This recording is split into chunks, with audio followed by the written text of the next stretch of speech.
Hi, I'm Cameron. And I'm Kabi, and today we're going to be reviewing Black Panther, Wakanda Forever. Nick and Truman are going on the spot to review Aquaman. Let's go check out a trailer for Black Panther, Wakanda Forever. No woman, no cry. No woman, no cry. Ee, little darling, don't shed no tear. No woman, no cry. Good friends we have, and good friends we've lost along the way. In this great future, you can't forget your past. So dry your tears, I say.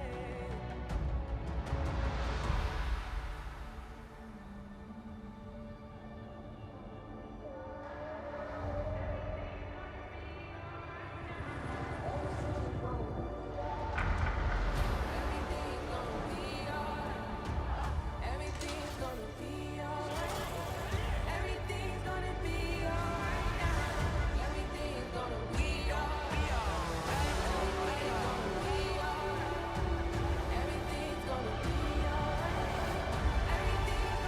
I am queen of the most powerful nation in the world, and my entire family is gone. Have I not given everything?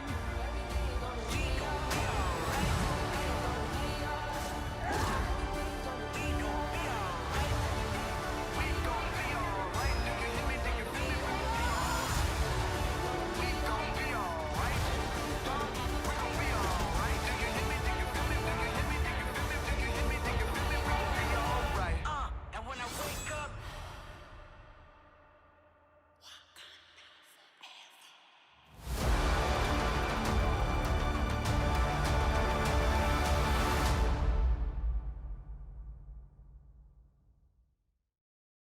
So, this movie obviously had a lot of hype going into it.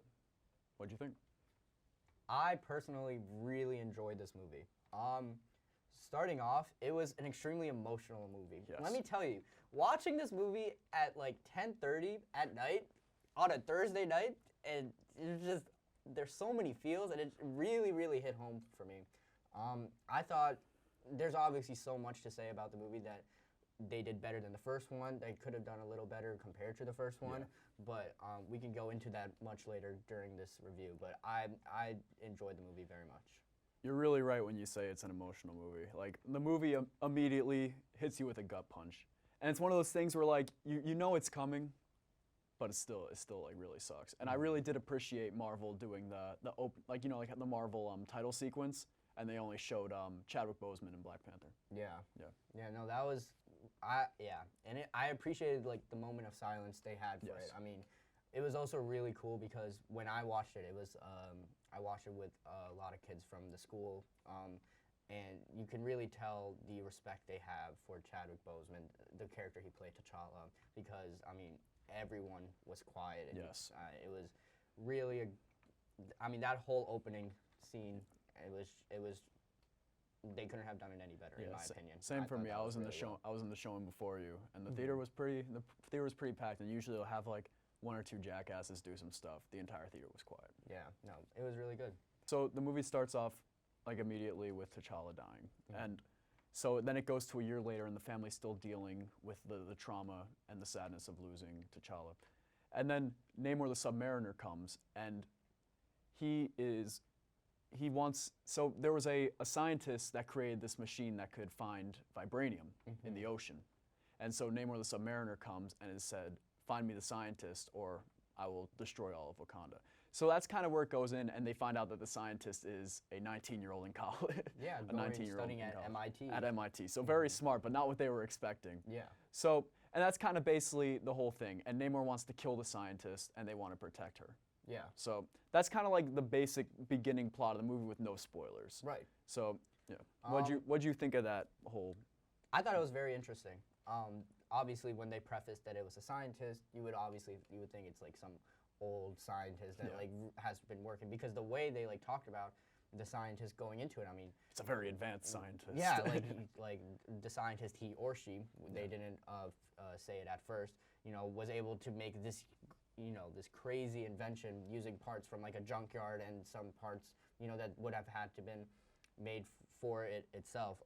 And you can tell that you're dealing with someone that is extremely, extremely smart. Yeah. Then when you go to like a school, you're like, oh, so is It's it a a professor, professor? it's a Yeah, I professor, mean, yeah. I would understand that. They're like, no, it's a student. Yeah. I mean, I thought that was really, really interesting. Yeah. And I personally enjoyed the character they brought for Ironheart. I thought she was very, relatable as a 19-year-old Yeah. student from Chicago, which I really did appreciate the representation they brought. I thought that was super cool. But yeah, I loved the character they have for Ironheart. Yeah. So what'd you think of the villain in this, Namor the Submariner?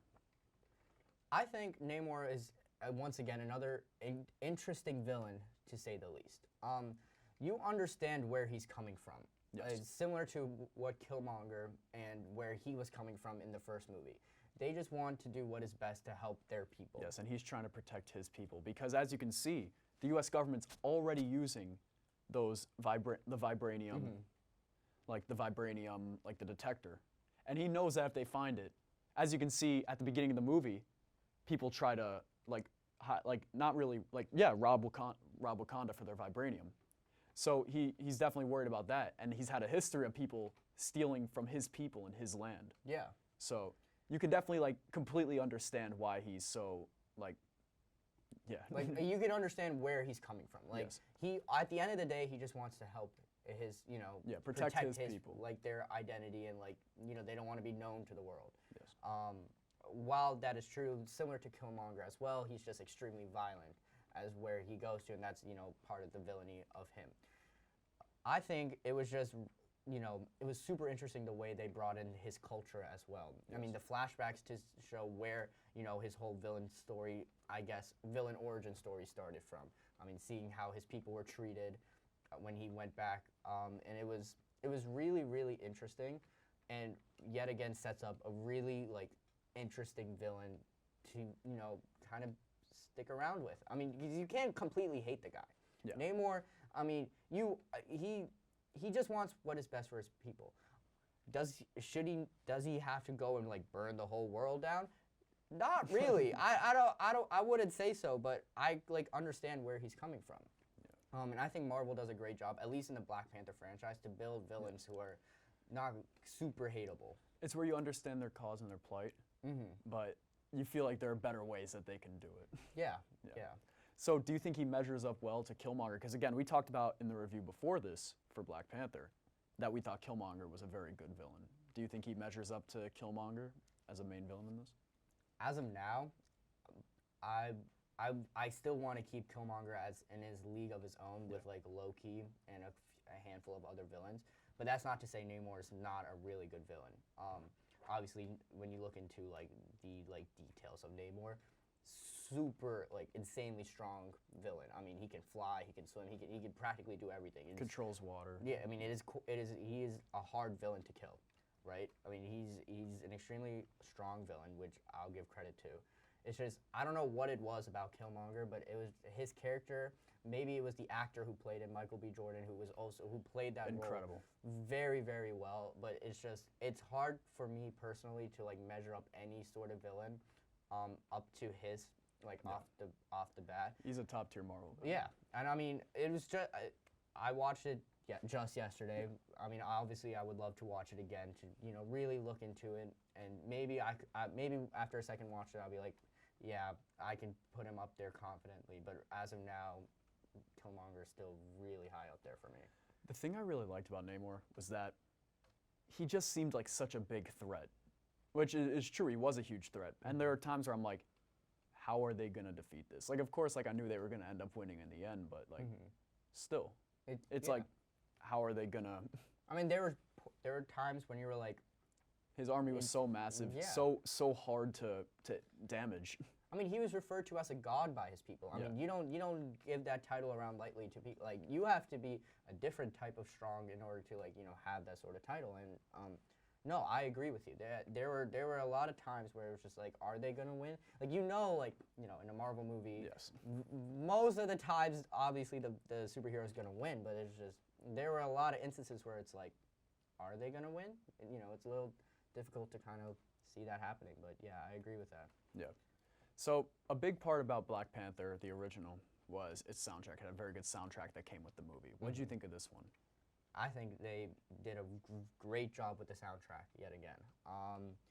Obviously, the soundtrack for the first Black Panther is unmatchable. I mean, just the artists they brought together for that, how it worked well with the movie itself. I mean, that is a great, great soundtrack. So following up a soundtrack like that would be next to impossible, quite hard. And I think the score for the movie the itself, score was very amazing. good. It was amazing. The soundtrack also, like, they had their fair share of heavy hitters. I mean, Rihanna had 2 songs, which were both really, really powerful songs, really emotional songs that I love listening to. With the music, I mean, it was up there. It was really, really good. I thought they did a very good job, making the music for this movie, and it really, Definitely made just the movie. added to the impact and again, some very emotional scenes. The score added even more to it. 100%.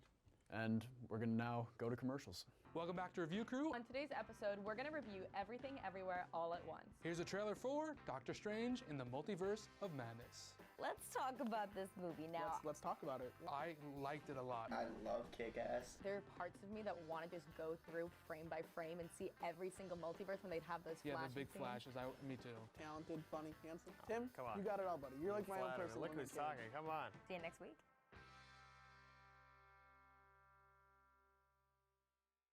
Okay, so the second half of our review is gonna have some spoilers in it. So if you haven't seen the movie yet, you should watch it and then come back to this review. So, halfway through the movie, we get hit with such a big gut punch. Queen Ramonda dies. What'd you think? I did not see it coming. I mean, yeah, no, I didn't know what to think. I thought they would both be revived when her and Strongheart, when the whole drowning scene. Like, I can understand, like, this was the part where, like, really hit Shuri and gave her, like, an incentive. I thought it was good. I thought it was good, like, character growth. It was kind of like spoiler alert, but it came out like a year ago. Aunt May dying in Spider-Man: No Way Home. Yeah, it was very well done. Very very sad. Like, the people next to me were crying their eyes out during it. Like, yeah. No, I mean, it was not something I saw coming. It was, yeah, I don't know. It was really, really difficult to just watch. I just felt really bad for Shuri because, I mean, she's lost her brother and she hasn't. I mean, they would say early through the movie that, like, she hasn't fully coped with it yet. Yeah. Right. And she's still having trouble with that. And it seems like right when she's, like, kind of like not finding her groove, but like growing from it. Yeah. And then her mom dies. No, it was. Yeah, I didn't see it coming, but I can understand why it had to happen. Yeah.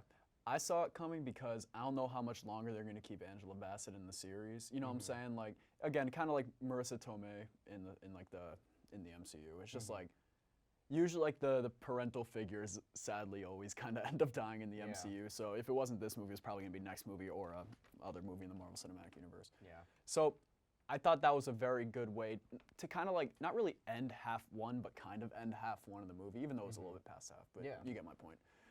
So what'd you think of Shuri's development? And there was a big scene after they find the plant. Yes, so they synthesized the plant. Yes. They were able to, give it to Shuri to become the Black Panther.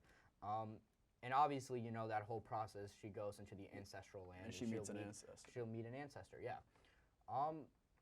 Obviously, you would think that it would either be her mother or, I mean, and a really outstretched, like possibly T'Challa, right? Yeah, I was a little bit worried that they'd do that. I'm not the biggest fan of someone recently passing and they bring him back in a movie. I was a little bit worried they were going to do that with Chadwick Boseman as T'Challa. No, but I mean, the person they had, I did not see that coming. Didn't see it coming. Spoiler warning. It was Michael B. Jordan, aka Killmonger. By the way, I love Killmonger, so that got me super duper hyped. I love Michael B. Jordan, so that got me super hyped. Yeah. But yeah, no, that was amazing. I didn't see it coming, but when they were talking, when they conversated the two, you could really see why they, it was him that they chose to bring back to the movie. And it definitely brought like this like new like animosity to Shuri, and I really like that because again, it kind of added into that ending battle because the ending fight with her and Namor is, as we talked about with the Black Panther Killmonger fight, the first one that they had in Black Panther. It was a very hard-hitting fight. Like they didn't really pull any punches. There were some like pretty gruesome parts, like where she cuts the feather off his legs. Yeah, So, I mean, and you see a different side to Shuri that we never really thought about. Yeah. I mean, I don't think you could really relate Shuri to Killmonger at all before that scene. I mean, Killmonger is someone that will do whatever it has to take to get what he wants. Yeah. I mean, violent or not. And when he's saying, are you going to be really noble like your brother? Or are you going to want to get like the revenge for your mother? Yeah, you're gonna like get shit done. Yeah, I mean, that's not something you really think about like aside of Shuri until you see that conversation, and it's just like, that's not something you ever really thought about. Yeah. So I thought that was really, really interesting. That might have been my favorite part in the movie. Yeah, if I'm I being thought it was completely really honest. good. I mean, I just loved that scene in general. It really was like that, like, I wouldn't say turning point, but it really added to her character, and you can see a whole different side of her. Yeah, I really, again, I don't know about you, but it was my favorite part in the movie. You didn't see it coming. Yeah. That Michael B. Jordan was gonna show up, and like at first it didn't make much sense. It's like, what the hell is Killmonger doing here? Yeah. But then like again, by the end of it, just like, I think it ties and it's a great segue into what's about to happen. Yeah, I mean, she's talking to M'Baku, who is another character who is shown a lot more in this movie, which, just a quick side note, I absolutely loved. Because M'Baku, when he was in the first movie, I mean, he had some great moments, but he wasn't shown a lot. But now, I mean, funny character. Winston Duke is incredible as M'Baku. Exactly. I mean, funny guy, but he still has that like powerful like vibe throughout the movie. And so when he's now the person that she has to like counsel with, right? And so when she's telling him like, I'm gonna kill him no matter what. I mean, that's what you kind of envisioned the movie ending as. So would you say that how that fight ended up being? Would you say you saw that coming? I had trouble with it. I didn't know if they were going to take a dark turn and have Shuri kill Namor at the end of the fight.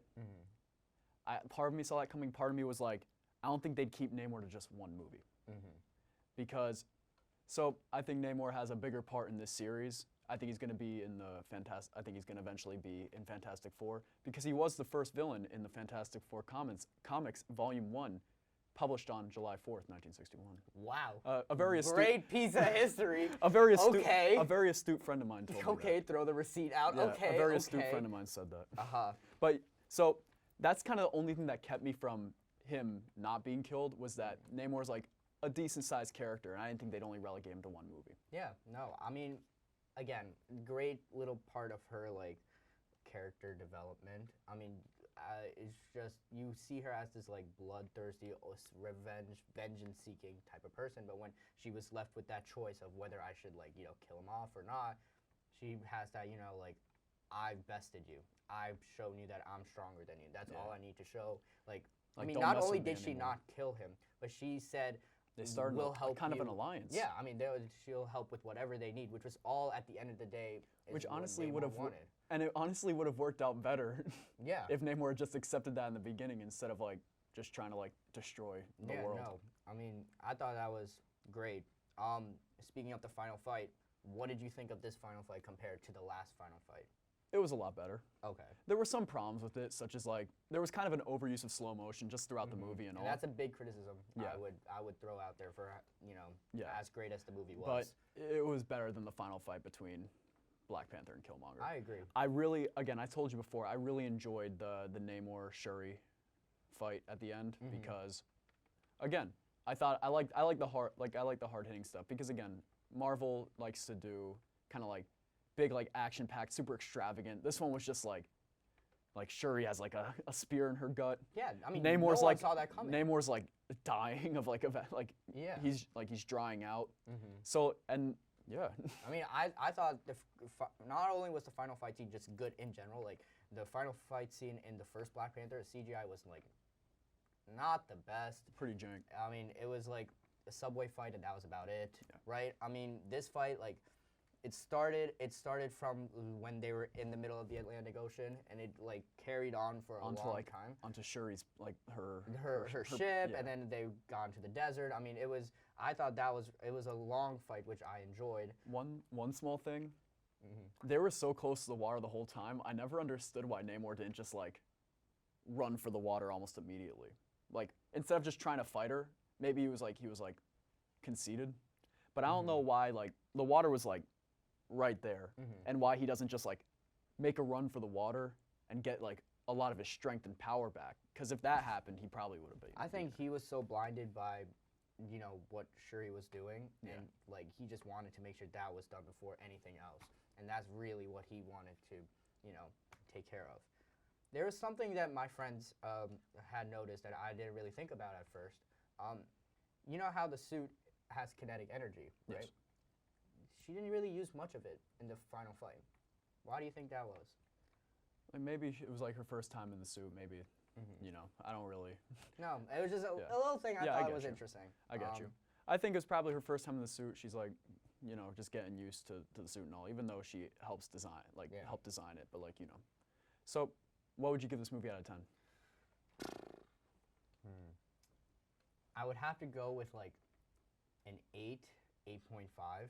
Possibly, maybe like a 9. So we're looking at like an 8 to 9 range right now, just because, I mean, it was an emotional movie, it was an amazing movie, overuse of the slow-mo, I mean, you know, there were some other like small things, but overall, I mean, I thought it was an amazing movie, really hit home with, you know, remembering T'Challa. Yes.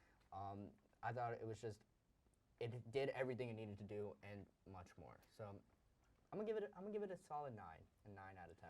I gave Black Panther a 9 out of 10, so I'm measuring it that. I thought it was a little bit worse than the original. Okay. And I still think it's a great movie. So I'm going to give it an 8.5 out of 10, which is still a pretty good, a very good grade. So again, I thought the movie was very good. I didn't think I thought Killmonger was a better villain. And it's just stuff like that. But yeah, I'd give it an 8.5 out of 10. True, fair. And we'll be back after this commercial.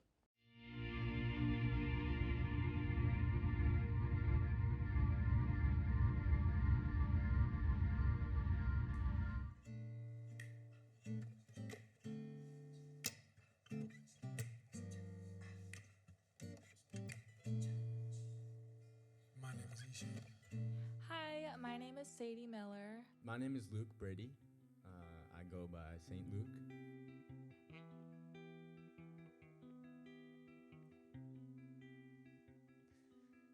So this one I started with this guitar lick.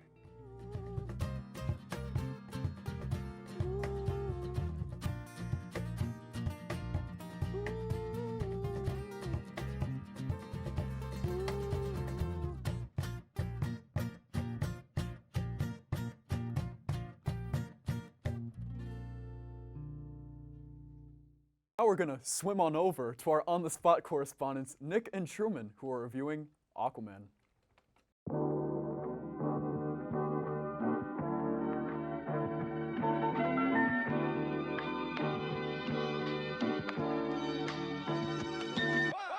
Hi, I'm Truman. And I'm Nick. And today we're reviewing Aquaman. Let's take a look at the trailer.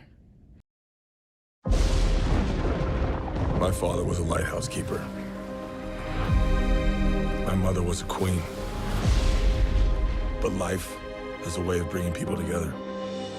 We could unite our worlds one day. Check it out. Arthur is talking to the fish.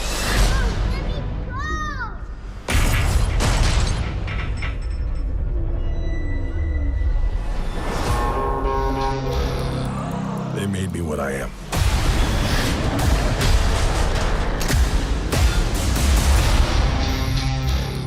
Permission to come aboard.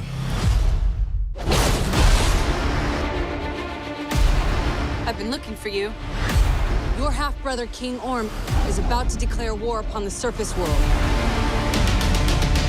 The only way to stop this war is for you to take your rightful place as king. Trust me, I am no king. You do your best thinking when you're not thinking at all. That was the worst pep talk ever. Might want to strap in. Welcome home.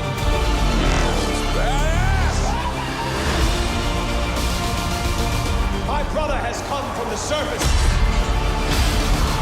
to challenge me for the throne. I call it an ass whooping.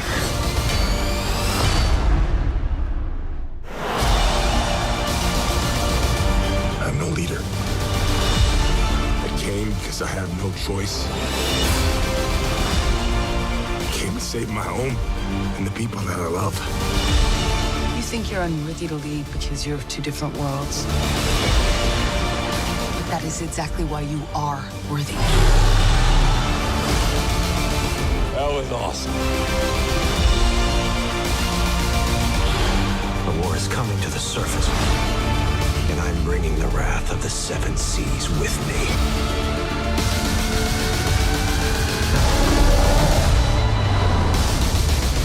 We're here. What are you doing? You should have a parachute. Redheads! You gotta love them.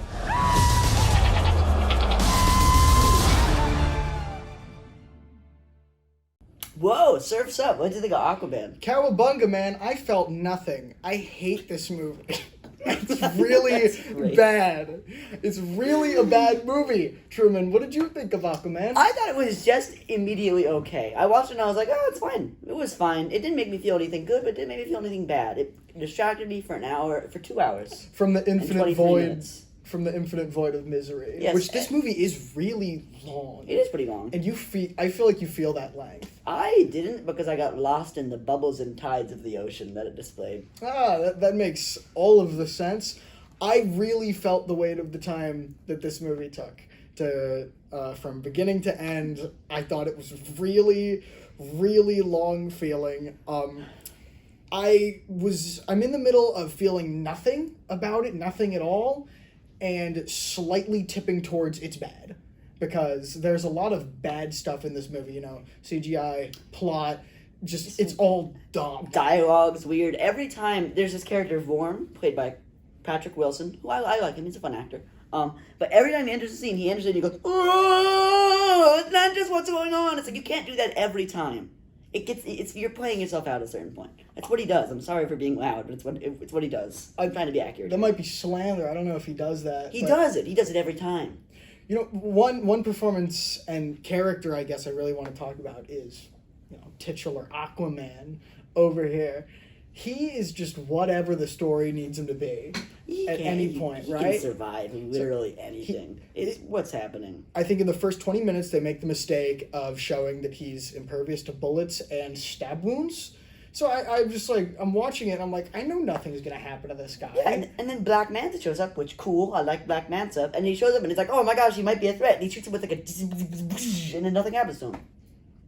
Yeah, no, that is true. He is just burned a little bit. And he's like, man, that's crazy, but I'm good. He just brushes everything off, and he's exactly what the narrative needs him to be at any given point. At one point, he's an idiot when Mera and the rest of the Atlanteans think that he's not fit to be the king. And then all of a sudden, he knows all about history when it comes time to present the Romulus clue to the... That can't be it. Was that it? Yeah. Romulus clue.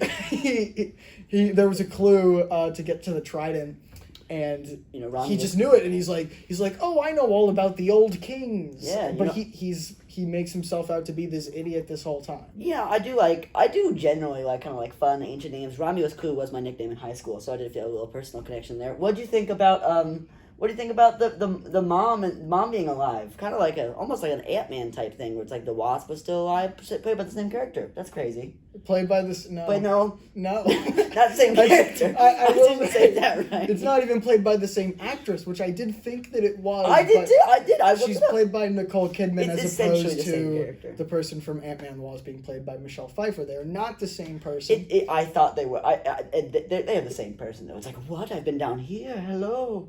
I'm wearing like a makeshift dress that's really well made despite me living here. Both movies came out in 2018, did they not? Oh. That's interesting to think about. And they are both equally not very good. I like Ant-Man. But this isn't a review of Ant-Man and the Wasp. This is a review of Aquaman. So I thought that the plot in a lot of this movie was very contrived. Yes, I agree with you. Do you remember when Mera was on land and then this girl runs up to her and just gives her this book. It's Pinocchio. It happens to be Pinocchio. I love Pinocchio. Which earlier in the movie, Arthur saved himself and Mara by hiding in a whale, akin to the way Pinocchio does in his book, and it's also on the cover of the book, which is awfully convenient. It's just...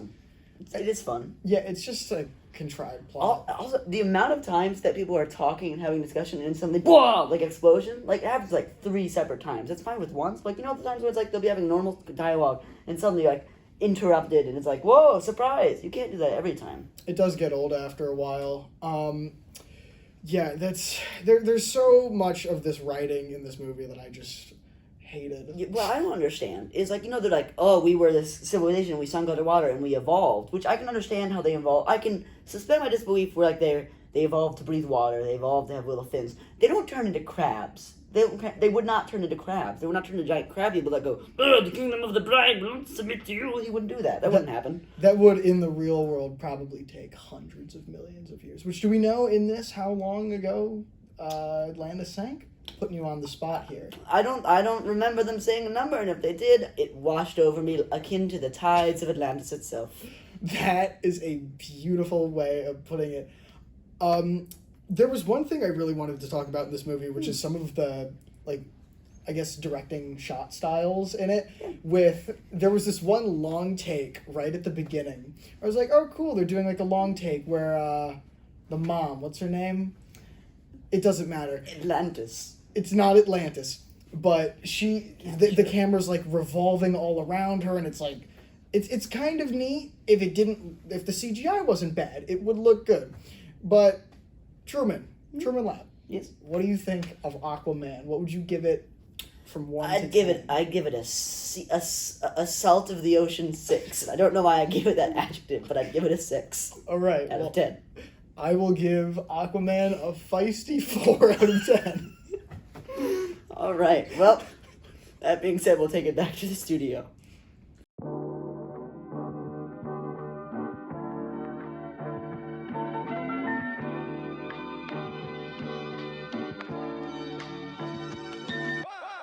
Cam, I'm not gonna lie. I heard some great things about these credits. Oh, seriously? Yeah. Why don't we dive on over to them?